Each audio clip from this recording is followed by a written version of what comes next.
There are so many things that we do with water every day. We end up taking water for granted. We start to think, well, since we have so much water, everyone else must have a lot of water. Right? Wrong.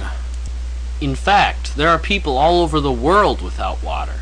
Just recently, a delegation from the St. Cloud Diocese traveled last March to Homa Bay, Kenya. While there, they learned about the current state of the Water Project, a project to assist the people in Homa Bay to obtain water. We spoke to Father Mark Stang, one of the delegates, about his experiences in Kenya. Father Mark, where in Kenya is Homa Bay? Nairobi is about a 7-mile trip from Nairobi to Homa Bay, Homa Bay is located on the Lake Victoria, a huge lake. Have the people of Homa Bay been getting sufficient rainfall? Where we were at, right in Homa Bay, because of the lake, they could still find some water there, even though the lake was down 20 feet in the last several years. There has been a lack of water generally in that region. They took some woodland out of there. There was some deforestation that happened. So they're very concerned about the global warming aspect too. So it has been quite a bit of a lack of rain in the last several years. Originally, the Water Project had tried to build wells in order to give more water to the people of Kenya. Some wells were successful, some wells were not successful. The mechanics of the wells have broken down, or the wells themselves have gone dry. But we did see some dug wells that were successful. Now the Water Project has a different plan. The theory is digging a well is a lot of money put into one area. People still have to travel for miles to get water from that well to go back to their homes. So the more you're able to spread out a water project into more different communities, the more efficient you are with your funds. Okay, Father Mark, that's good to know. What exactly have people been doing about this? There was 33 water tanks were placed in different communities. These water tanks are 1,000-gallon tanks. They're black, plastic, and they're set near a building where the water from the roof can run into the tank. And a tank can, if the normal, I would say, rainwater in the evenings, and during the certain seasons you'll get rain to come down to fill the tanks, and with these 33 that have been established now, they're very effective, I would say. So the project that's in place now seems to be working, but there is need for many more. I always like to think about these water tanks as like our community. Around here, any town has a water tank, and they have their name of their city up on a water tank. And so our water tanks can supply as much water as 1,000, 2,000 people. And there, in their communities, they have now a water tank. But they don't put their name up on it. They put the donor's name up on it. Like there's one tank sponsored by the Diocese of St. Cloud, but most of them are anonymous donors. What do the Kenyans do with the water that they currently have? What they use the water for is strictly drinking or cooking. It would be a luxury to take the water that they get to do the bathing.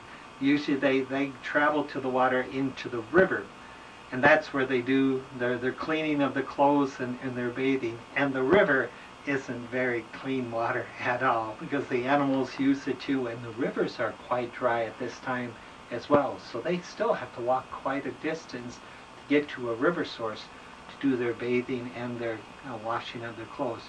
So the water that they do carry is only water for drinking and cooking. What does water mean to the people of Homa Bay? When I was visiting some of the schools, we probably did 6 schools a day. And one classroom I entered in. It was a third grade classroom. There was probably 50 students in this classroom, which was about the size of our normal classroom here. There would be 5 or 6 kids around one desk, and the desk would be probably about twice the size as our individual desk. And when we all sat down, they got up and they put on a skit. And the skit was a skit about water. And so when you listen to these third grade kids putting all their energy into the importance of water and what we do with water, you can tell that is in that area a very precious resource that they don't take for granted. Besides water tanks, are there any other things that the water project is working on? There also is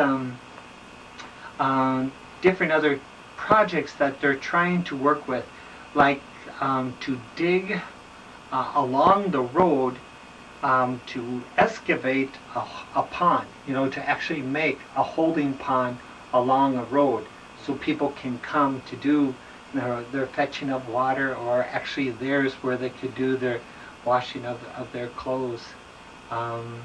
So that's another way, other than digging a well, that they can also access water. I heard last week they have been getting more rains. This is April is the beginning of a rainy season, and it has started to rain in April, so their tanks are getting filled up. So far, how has the water project helped the Kenyan people?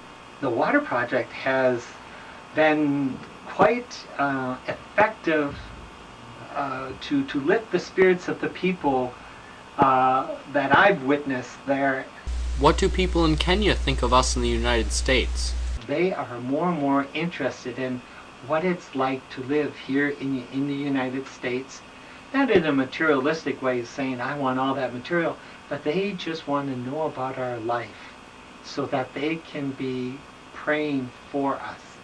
For instance, right now they know that we're going through an economy crisis, and it's affected them as well.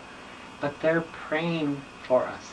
And it's what has started from that, my going as a delegation team. I went with 20 others. We traveled over there. We also took it the next step, where our 5 parishes are also looking at and really have it now established a sister relationship with a parish in Homa Bay. What really inspired people to want to help out the water project? This parish is the home parish of Father Gregory Umbach, who's from the Diocese Homa Bay, and now helping us out here in the Diocese of St. Cloud. People got to know Father Gregory Umbach, and I gotta say that this is what really stirred the hearts of many people, because Father Gregory Umbach's dad passed away 1 year ago in the year 2008 of July 4th it actually happened, from drinking bad water. And so people, when they heard about this, they were thinking, we got to do something about it. And so that's what really stirred this project to really move even faster. It's because of the love and the concern of the people, and because of the connection with Father Gregory Umbach, which we're very blessed to have.